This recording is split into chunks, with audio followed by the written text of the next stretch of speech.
still blame abakinnyi gute mumenyeri listen gute mumenyeri Diara mu 18 zose muri 24 seconds gute umukinnyi amarana umupira 2 seconds se niki cyahuje gushuta ubundi match yose was it a good defense? I don't think so. Na good defense vawubwira reka nkwereke sibyo wenda ushaka kuvuga ngo Al-Ittihad yari ikomeye okay duhere no duhere no kuri Petro sibyo anaje baravuze ngo Petro ngo twayitsinze ngo kubera ngo biginyishije ibintu na equipe nimwe yashakaga kumacinga na Al-Ittihad na nimwe I'm very sure na Petro bongeye kuyigarura na APR it's all about matchups ntaga amakipe anarushanwa cyane. So you rest your 3 best players. You rest your 3 best players bakicara. Umva bari batsinzwe kare byaragaragaraga. Bakoze umva nkwereke sibyo kuri match ya Petro nimba barabibonye. Sibyo kuri match ya Petro bakoze amakosa akiri kare. Aba pivot babo yaba ari Castro yavuye muri uriya mutipe twa Yannick. Nabandi bantu bari kuba matchinga mo hariya baravuze ati byarangiye. C'est la fake justifie les moyens. Nyine nibyo ndikubwira none bakoze series. Ubwo bwose babivuga kuriya. Urumva outcome kabari ngiye they were right and wrong nago kubera bamubwiye if they nimba bara joins the pop bashaka yala cyade nago ba joins niko apere yabakubise na hidi choice yari yari okay ndikangubwiza kuri apere yabakubise now that muri line no reverse pass no yari itsindishijwe kuri monastic kugira ngo na apere good itsindishije good turi kuvuga kuri APR turi kuvuga na Petro mbese bari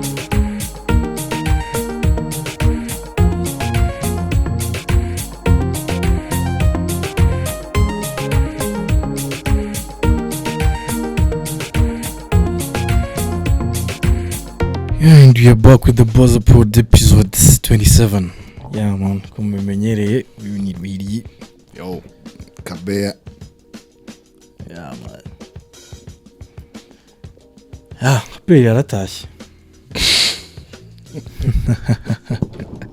Okay, mama ndi guseka. Nawe ndiseka Aperi yatashye. Nako nirataha izakina turaze mu plus. Ubwanjye sinumva ko yatashye na competition yari. Tugenda vuga igikombe. Mama ndi guseka nuko. Mama ngenda vuga igikombe. Nuko mama ndi guseka nuko wari 100% sure ko Aperi zatwara igikombe kubera n'ubungubu ntago najya kure yabyo gute se turaza kubigarukaho nyuma turaza gukora oya gute uvuga gutari nyuma yaho kandi ye kuri ngiye ikibazo cyabaye turaza kubigarukaho nyuma ariko ngiye kuri ngiye coaching ntabwo ngiye yankumvisinze kuri uriya mukino cyane in the clash time uri class time what do you mean jewe sibyo nimba abastari banje batatu sibyo bansindira nande uri niyo mode ukaba uri Diara ukaba uri Rando okay match ikarangira yose minota 35 mwese mwakinye kuzamura ushuse inshuro ziri munsi y'icumi that means you are not aggressive enough. So how is that the coach's fault? Coach nutegura ama plays and what if after a play wowe ugakina ibyawe kuko umutoza arategura ni ikibazo cy'umutoza gute rero ugomba explain to me hagute ari ikibazo cy'umutoza okay fine uri umutoza sibyo tuvuge wenda uri Lakers toza Lakers uri no mutipa amwita JJ Redick LeBron avuyemo afite inde muskora wabo uriya cyane Luka Doncic avuyemo cusi inshuro 10 zonyine kandi atari kuvuga ngo percentage yawe iri hasi niyo mode ya cusi inshuro 10 zirindwi zagiyemo muco ziri 10 ya cusi zirindwi zagiyemo urumva ari hejuru ya 50% ni hafi 70% nibyo ari gushuta kandi biri kujyamo sibyo uri kumbwira ko umustar wawe uri mu kibuga ashuse inshuro 10 minota 35 ukini you mean are aggressive Diara ashuse inshuro 8 Kondi kumba deja uri kublaming abakinnyi kandi you were supposed to it's a coach nuvuga ngo jewe ukabutangira ntabwo bari aggressive enough kandi akona akazi kumutoza kuri bande tushe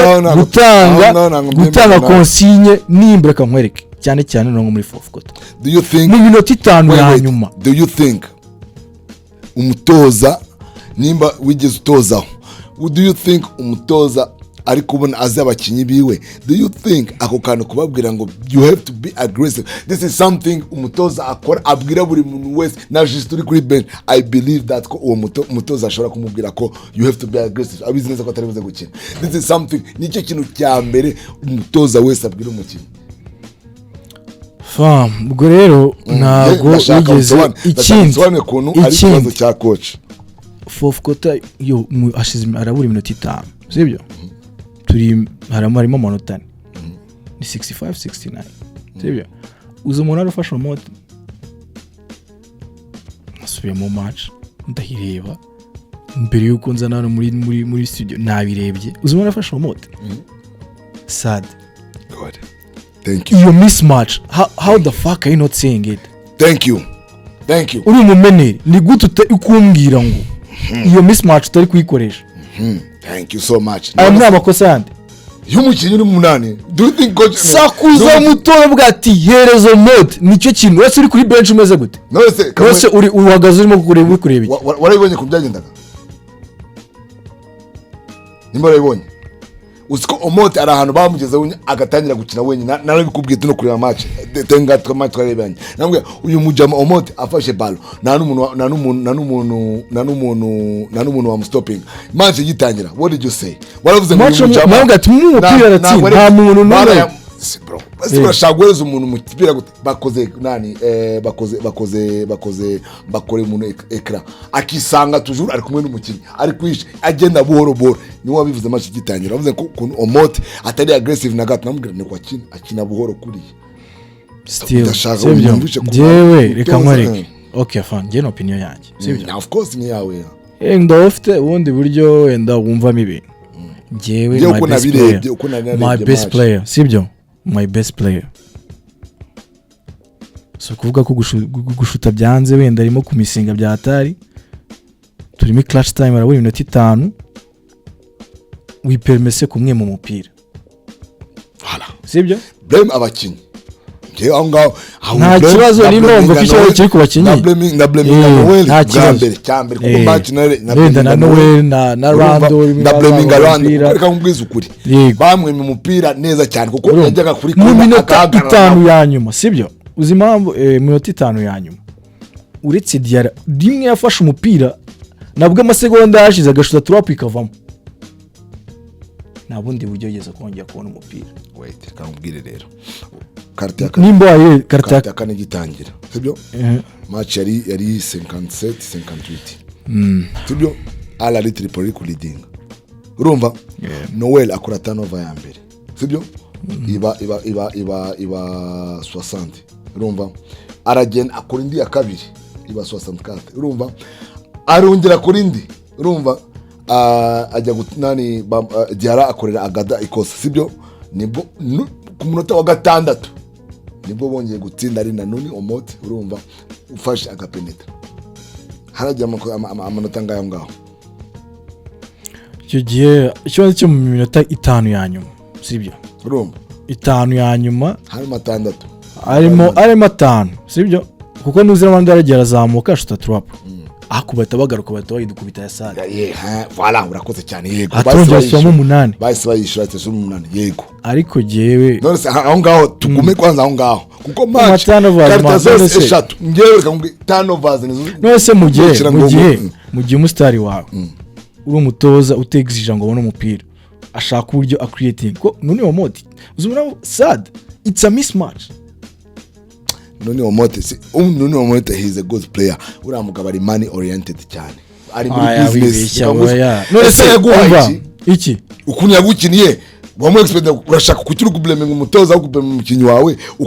yagomba kuguhereza 100%. none se vamureka tuvugisha kuri none se ni upitegura ama plays muri rating se plays bro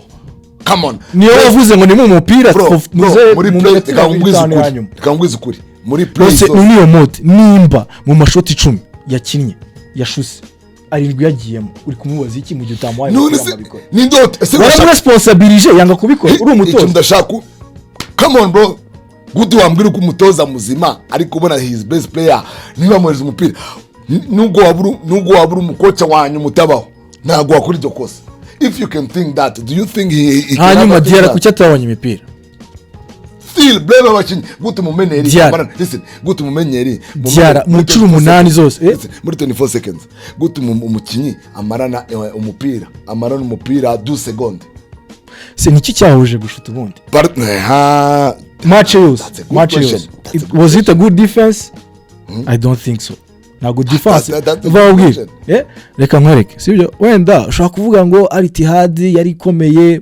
okay duhere no kuri Petro sibyo anaje baravuze ngo Petro ngo twayitsinze ngo kubera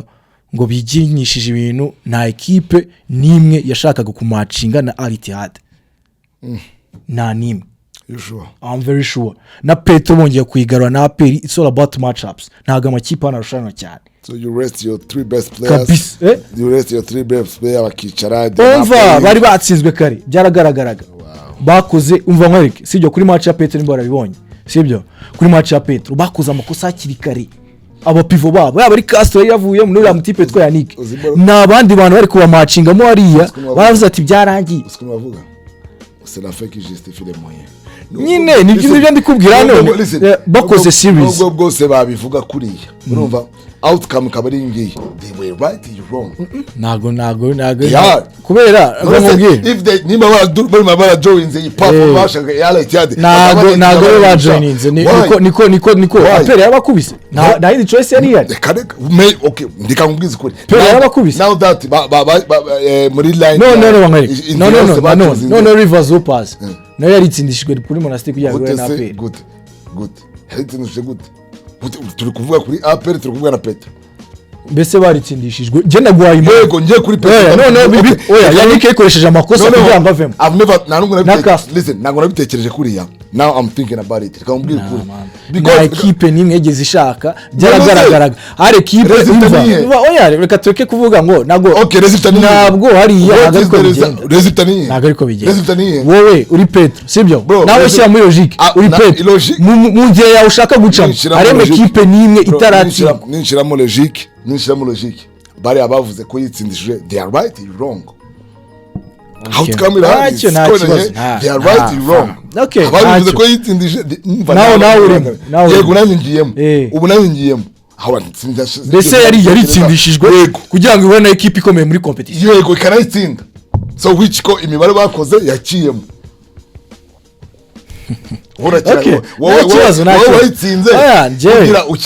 nta kibazo rwose jewe icyo nzi cyo position yanjye iracyari imwe apera ifite squad yo gutwara igikombe they fall short kubera impamvu zimwe na zimwe wenda ngiye kira kuri coaching staff rekana na if urumva ngo if na equipe hariya na equipe umva mubwire kuri match ya mbere sibyo hariya mwara hasi Diarra was not aggressive enough yaba ari na round was not aggressive enough yaba ari na nuni was not aggressive enough bishyira kuri nuze ko rero nkwereka stop blaming the coach match yatangiye nkuko ibintu byagomba kugenda game plan yari urumva game plan yari ndashaka kubaza batangiye bakoresha amakosa abantu abapivo babo nkuko batangiye bakinisha muri nuze but let me ask you this question reka ndahize ga point kandi sibyo kuntu match yatangiye yari ya Ahli yatangiye nkuko twadusanzwe dutangiye izindi match gukoresha amakosa aba big babo bagaslowinga muze game yabo mu gahoro sibyo kandi ko byagenze uriya mutipe wabo wo mu pivo umwara we bamwita nimbara ntago nibuka neza izina rye ako muramubona yara carte ya mbere arangije afite amakosa abiri yaba ari nuriya white carte ya mbere arangije afite amakosa abiri andi makarte rero nimba sinzi ibintu byari byababaye bari abapivo bari kubera icyo amenyeri bataba amabaro bakageza gushaka amakosa bakajya kuri free throw apera atsinze kuri carte ya kane nibyo ndi kuvuga ntago byari bibi okay can I ask the question now wewe wimbwira ngo na can I ask the question avuze ngo kuranya point yawe can I ask the question match karita ya kane ifite iminota 9 sibyo the remaining inyo minota yose you were so happy akinaga neza you were not blaming the coach sibyo kandi the same game bakinye it was the same game ayo matanu bakiraga nuko abandi batabaga clash urumva you were not blaming the coach so urashaka kumwe ko urablaming ibintu atatangije muri karita zose 3 urumva uramublaming kuko ngo nuni batamwa izindi game zose yari ama blowout. No, it's not close. Ask me the question. So urashaka blaming ko kuri karita. None se wagira ngo blaming nuni omoti. Yes. Rivers arimo Motaven. Ntabwo ari kumwe umupira. None yari ikipe yari na harimo veni ya difference. Nose umukinyi uzamubona kuri. Uragira ngo blaming coach kuri nuze kuri Petro harimo amanota 10. Nje ndashaka kubaza. Urashaka. The game was not close. Impamvu ku blaming coach minota 5 ya nyuma. Ugomba kwizera abakinnyi bawe bazi gukina bakakuba game. Asa bizera ni bande batari bari. Bande kuki batabaye imipira se urashaka umutoza asohoka kuri bench atanga umupira none nuza ama time out bavuganye ibiki cyane niyo mpamvu uri kublame ko time voilà muri time out bavuganye ibiki this we will never know ariko nk'umutoza ake national na speaker ariko this will never know icyo nzi cyo nuko nyine icyo nzi cyo ni kimwe hongeye nuko nyine abari game imwe ngahita utaha ariko if it's a series urumva nimba bari gukina nka match nk'imwe we go again with the if there is no if ntabwo ira equipe nyine azabyigira nyine coach man ubutazabyigiraho bya byose ntabwo career ari ndende cyane nk'iro musaza wo muri Ahli yaramwizera mutsinda it's all about coaching yatsinze indi uko talent wise ntabwo aturusha ari coaching bo iki cyarangije ikipe yaragutsinze ntabwo niki se cyarangije uvuze series talent wise uvuze series no say wambira mbwira listen uvuze series no abantu barimo kuvuga ngo 3 point shots ngo niki yo uvuze series muri series tugiye kubara Ahli ifite 3 ufite 0 how come bro imibare iravuga sinzi wowe umva mubwira no se equipe twari dufite hano Kigali dufite ari ni bimwe ni apera ariko hasinzi kuri imibare ariko ni apera irimo moti nitarimo moti ni bimwe byara wari waravunitse Kigali urumva ari kimwe thank you ko Thompson yavuye muri nani yeah, it cost us Thompson yavuye muri Ahli reka mwereke bazana uno mutipe wazanye reka mwereke uzetsinza mu 21 ucurasha use 15 uri kumwe kwa yashize inshuro 9 nizo zagiye 5 goals ni 5 it was aggressive si nicyo kintu gituma rero umutoza ari waziramo urikomeza kwitsinda ngo ni blame the players no ufite umukinnyi w'umustar umucoach n'aba aggressive bigenza gute urayimubwira mu gihe byanze se uramukuramo se you know urayimubwira kandi I believe we were not there I believe so ko uramutoza yimubwira I don't think so sinzi ubwo rero sinzi umutoza kubwira umukinnyi wawe nimbura umutoza udashaka kubwira umumeneri wawe umukinnyi habalo nuze nuniyo model arimo mismatch ni sad mufite umuntu utagize nimba yayo sad ndamusumba kandi ngiye mfite nka 6'5 wenda 6'4 wenda mfite nka 6'1 aho ngaho ndafite 7 foot ni gute ushobora kumbwira ngo uri umucoach nushobora kubwira umeneri wawe ngo aho ahantu hari mismatch arimo no kujya gutya arimo no gusaba arimo ndaguseka rwose arimo no gusaba umutoza do you think no mukinya koze turnover do you think no mutoza wamubwiye ngo kore turnover do you think nagwa abaye mugye nta yabaye what do you mean mugye nta yabaye man no okay fine jewe kuri njyewe coaching staff baratwaho coaching which nanjye byo rero nabyanze rwose ikibazo cyabaye kuri ikibazo kangwiza ukuri defense ya Ahli yari ikomeye ubyange cyangwa ubihakane yari ikomeye urumva abakinnyi bacu abakinnyi ba AP wambwiye ngo mubwire impamvu wambwiye bya coach wawe point yararangije umva impamvu turnovers zadukozaho cyane wakoraga turnover bo bakagenda bagatsinda bo bakora turnover twe nditsinda ntabwo twari clutch abakinnyi bacu ntabwo bari clutch cyane ikindi na aggressivity yari mu bakinnyi icyo cyonyine kuri take yanjye and I will blame players uwo niwe ngewe okay nanjye kuri ngewe aggressivity y'abakinnyi kuba nayo bari bafite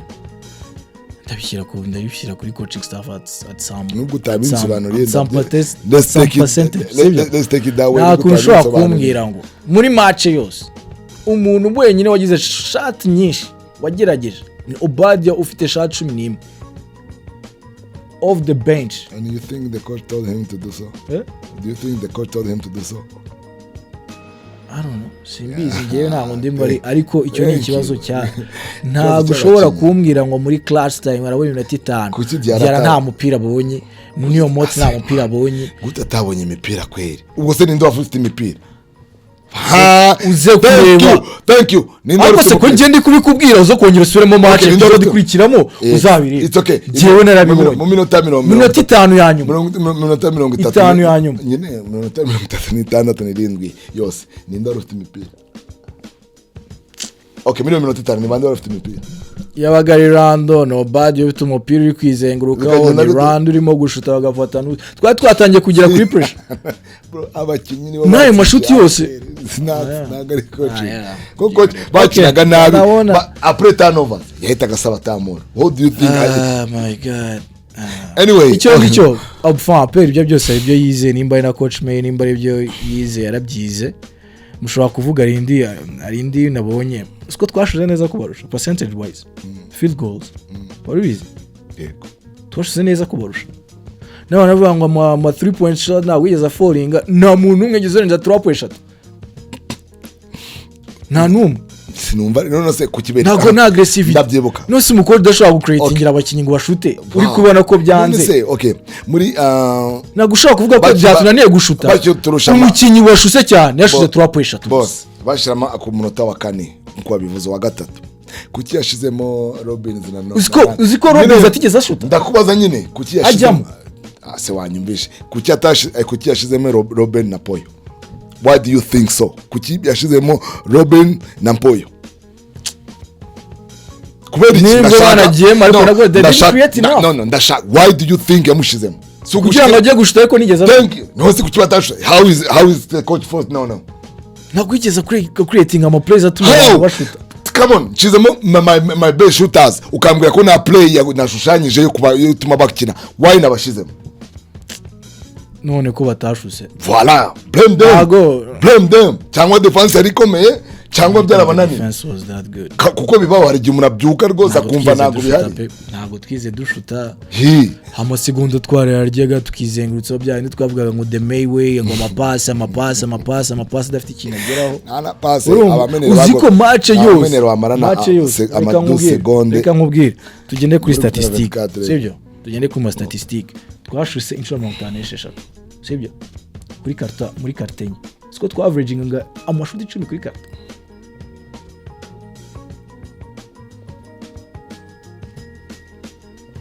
kibazo kiri ni nkeya cyane nagwatsinda gutyo kandi karta ya gatatu yararangiye equipe tight ibyo ndikuvuga ntago twatsinda match gutyo nagwatsinda match mani uri slow bigezaho bisobanuye kuri slow who is slow us players coaching staff nyine they outcoached us icyo bisobanuye the game was too slow anyway kuno ari kuno bo bihutishije game uzima bihutishije game twari turi slow naho gatono batipa bari kuza bakoresha amasegonda yabo nabi bashuze inshuro 63 batsinzemo nka minota watsinzemo nka 33 they were on 46%. You are seeing the problem on field goals twebwe turi on 48%. twaroshe ku field goals mu gushuta game yacu cyo bisobanuye twari turi slow naguteye dushuta nabi ntago icyo cyari cyo kibazo ntago twashuse whose fault is that kuburi slow coaching staff how kwimugabo nyaranze ntago mvuze wenda bisanze muri situation batari bazanzwe bamenyereye ko n'undi fourth quarter you see now you talking bisanze muri situation batari bamenyereye ko buri gihe abagoyengaga mu match yose voilà none ni kwisanga ko tubagomba kuba ziburi kimwe hagati twisanga muri bino bintu dufite abakinnyi bagomba kudelivaringira match asabye tamuro byagenda gute tabizi ibyo yababwiraga ariko ibyo yababwiye byose ntibyakunze no turabikira kurinde ku bakinnyi ku mutozo kuko ntago tuzi ibyo anyway ibyo ndabimenyereye when you keep yatsinze nta bakinnyi yaba yatsinzwe n'umutoza so baye nk'abafana bose nuko babigenza like you keep yatsinzwe it's always the coach's fault urumva nimba mu minota 5 batsinda glory kajya ku bakinnyi nade coach nimba abakinnyi batatu bacu bakomeye badasanzwe badutsindira nta numwe wigeze kireka nuni wageje amashati 10 kuri game afite shots 8 round afite shots zingahe icyenda nimba nta numwe uzinuze byakoze uzinuze Sada amashuta rero ngo Sada ngo yashuse neza yashuse trapo esheshatu ajyamo ebyiri ajyamo ebyiri mu gihe undi ariko afite 8 ngo natwashuse yewe uri kusetsa rwose ni ndashuse 8 mu kipe yacu Diara oya Diara ndi kuvuga ibyo ngiye mbaza amatrapo gusa Sada yashuse nk'icyo 13 urumva atsinamo zingahe atsinzemo nka 7 nibyo ndi kubwira Diara yashise nuze Stade bavuga ngo yaradukubise ngo ku mashuti niki yashuse trapo esheshatu hinjiyemo ebyiri Rwanda umushuteri wacu wa mbere yashuse trapo eshatu gusa iyi deba ukira cya blaminga mu byose uri kuvuga kireka umuntu nko muri comment umuntu agiye kuvuga niye mpamvu tutashuse ntago ikibazo cya defense ya Dani tutashuse rero no kubera abantu no kubera abakinnyi bari babaga muri situation itabemerera gushuta nje niko nabikubwira impamvu tutashuse ahubwo let's say nka apel next year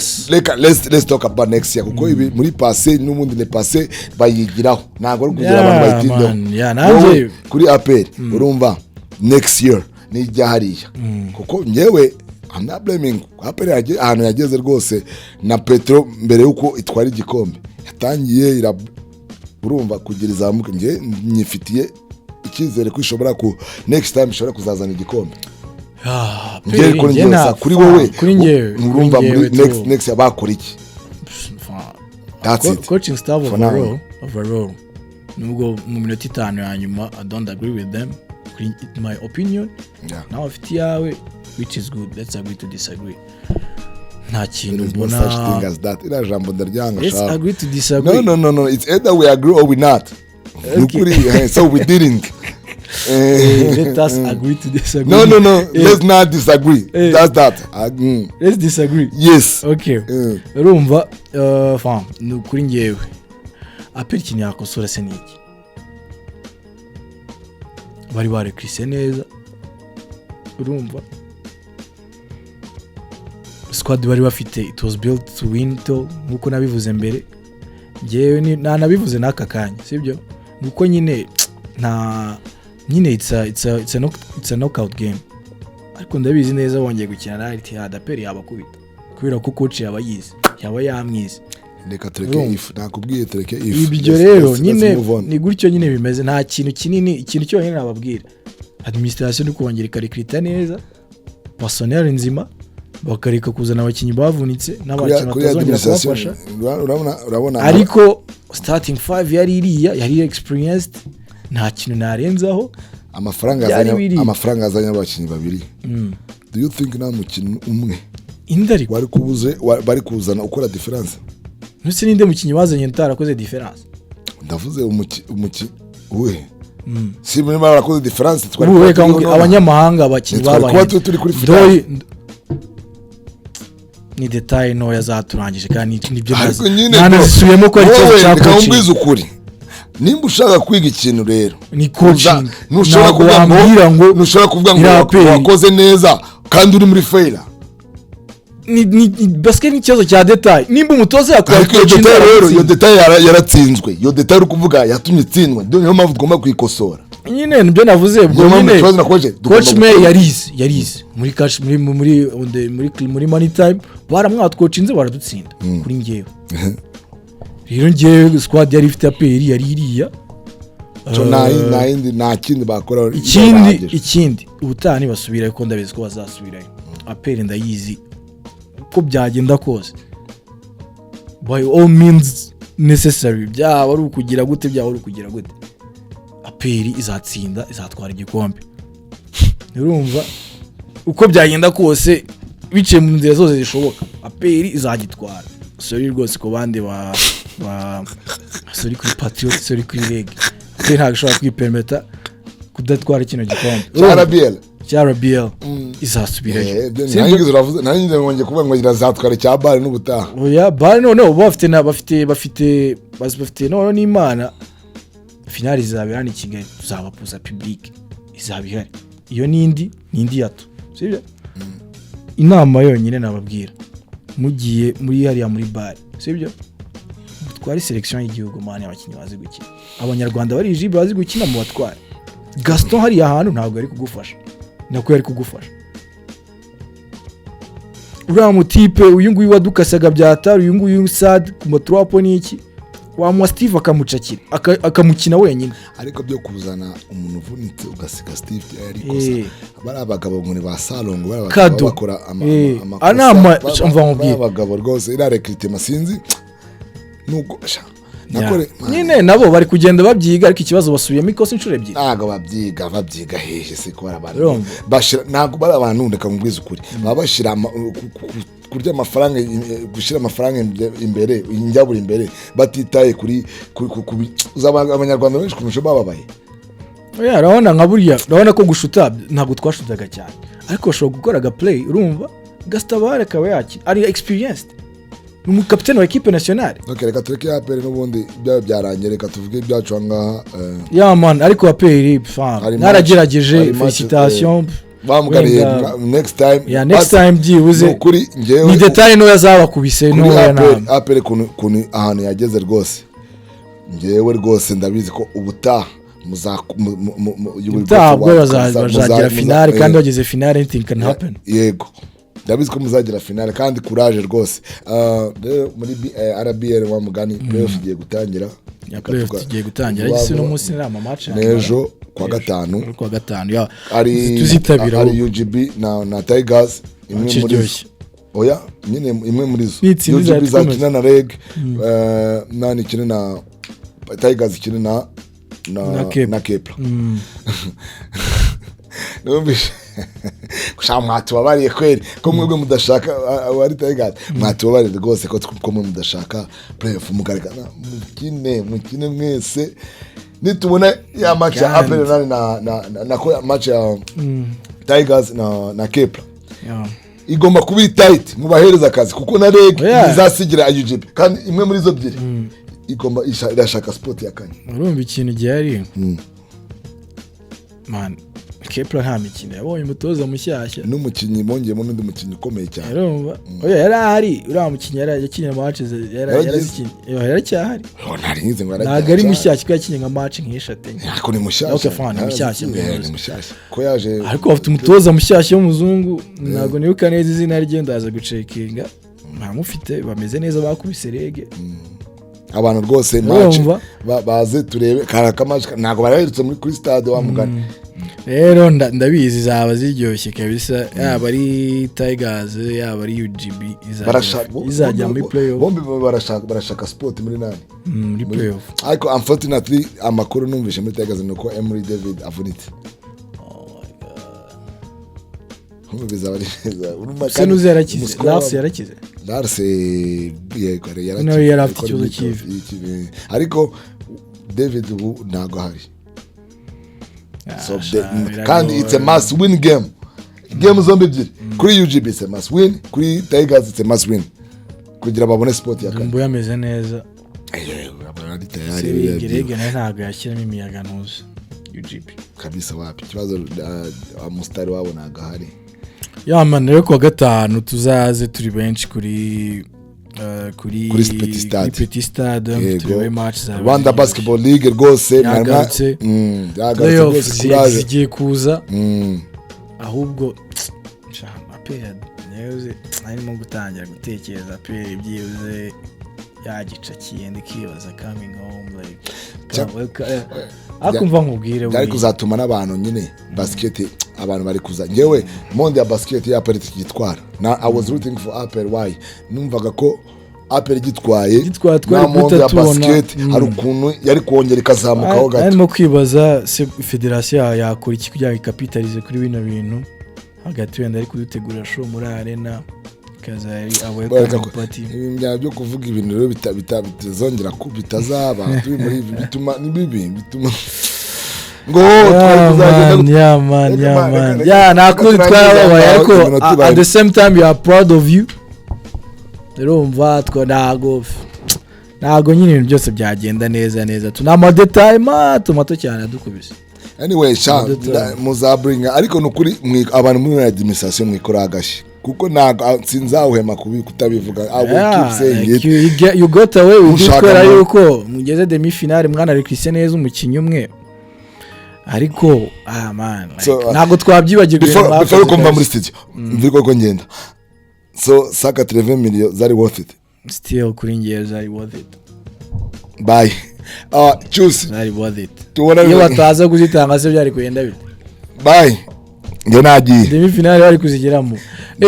tugomba kubanza tugashimira abantu bakomeje kugenda reba video zacu subscribe kabisa subscription turacyari hasi kandi abantu utangiye kuzamura imibare mu bitari kureba video zacu utara subscribing please do kuri aho kazogera hasi and comment zanyu ziri hasi bari kudushinja kuvuga icyongereza cyinshi ariko cyaje ariko twe twavuze impamvu ariko nanone bravo umuntu bivuga aje hano akicara hano icyonzi cyo yavanga indimi nawe nkunda kuvuga ikinyarwanda rwose unamitishije uvuga ati ururimi mwite mu rurimi rwonyine izindi zose nzibagirwa nahitamo ikinyarwanda ariko nawe mba mbishaka ariko byari giye byanga ari ijambo ribura ryihuse rikaza ry'icyongereza cyane mo kuvuga basket uze transition wabivuga gute mu cyongereza ndako mu kinyarwanda harimo utuntu nyine tujeste turi nyine hari igihe bigorana tu ariko nuzibushize yajemo icyongereza cyinshi ko twashaka byira ko abakinnyi nyine tubabona yuko tubashyigikiye n'iki turabivangamo cyane ariko icyonzi cyo nawe uje hano maji wavanga pe kandi ikindi rege cyiza rege na basket baze n'icyongereza n'abantu babasirimu nawe ariko tuzajya tugerageza tuvuga ikinyarwanda nta kibazo ntacyo bidutwaye turanagikunda n'ururimi rwacu nawe utaha rero keep on subscribing babivuga gute mu cyongereza nako mu kinyarwanda subscribe mukomeze mu subscribing mukomeze mukande kakazogera mwiyandikishe nibyo komeze mwiyandikishe mugore kazogera hasi mutwandikire kwiyandikisha ku murenge se okay biyandikishe he mu bantu bazazanga mwandikemo ibitekerezo byanyu hasi tutubikanye ndabizi like iyi ni show nyine ni debate nyine hari igihe byaga cyangwa kagira hanyuma yohana turabakunda nyine ko mukomeza kureba show zacu nawe utamuri episode ni yakanga bavuga gute episode sezera abantu bakindika episode nawe utari episode y'abakiyari burari ciao urukora kabafana cyane nawe utare peace auf Wiedersehen. This podcast is brought by iSmart House, your best podcast agency in Rwanda.